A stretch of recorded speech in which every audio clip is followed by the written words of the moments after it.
reminding the government of India and the people in this country that simply by saying that the peace and normalcy is gradually returning to the state is a lie, and I have said many times before, because this is an act of insincerity and or an inability to understand the nature of the crisis that Manipur has been going through for the last 1.5 years.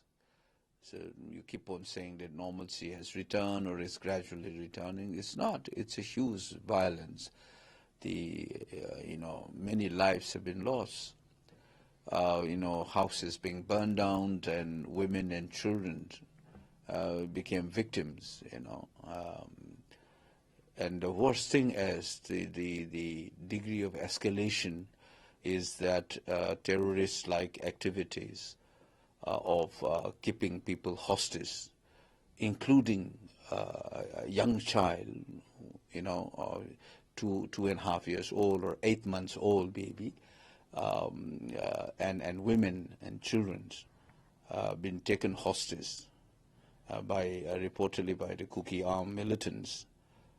This is a serious event. I know we have seen people being killed in this violence, but this trend of holding people hostage, including women and child, as I told you, 60 years old and to 8 months old baby, this is a serious sign of the fact that the violence, far from getting back to normalcy, it has aggravated more, because hostage taking is a terrorist act, and this has happened now. This is not the first time, though. Earlier, there was a hostage-taking situation of two Meiteis who were, luckily and fortunately, they were released. And the latest one involves 6 women and children being taken hostage, mostly from a family of a Meitei. That's a Meitei family. And I think it is something that the government of India must do it more sincerely.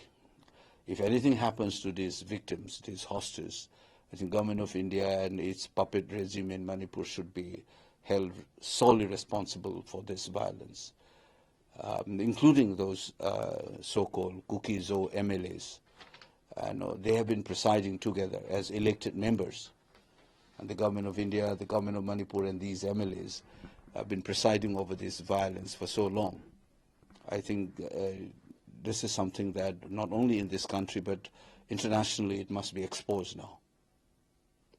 Are you going to raise this issue in your... I'll explore all possible spaces available in Parliament. I am sure that there are procedural issues, but otherwise, if I get a chance, I'm going to flag off this. And I'm still praying that these abducted women and children are returned safe and sound. And this is something that, and the government of India and its satraps in Manipur must ensure, including those Kukis or MLAs, must ensure the return of safety and the return of these, abducted women and children. Did you have any kind of this issue? I have written what you can do it. What more you can do it? We can appeal to them. We have been doing this. Written letters to it in earlier cases as well. And I'm appealing through the media now that they should act. They should act decisively now. And instead of saying normalcy is returned, they must work sincerely to ensure that the peace returns and these divisive sectarian forces are defeated.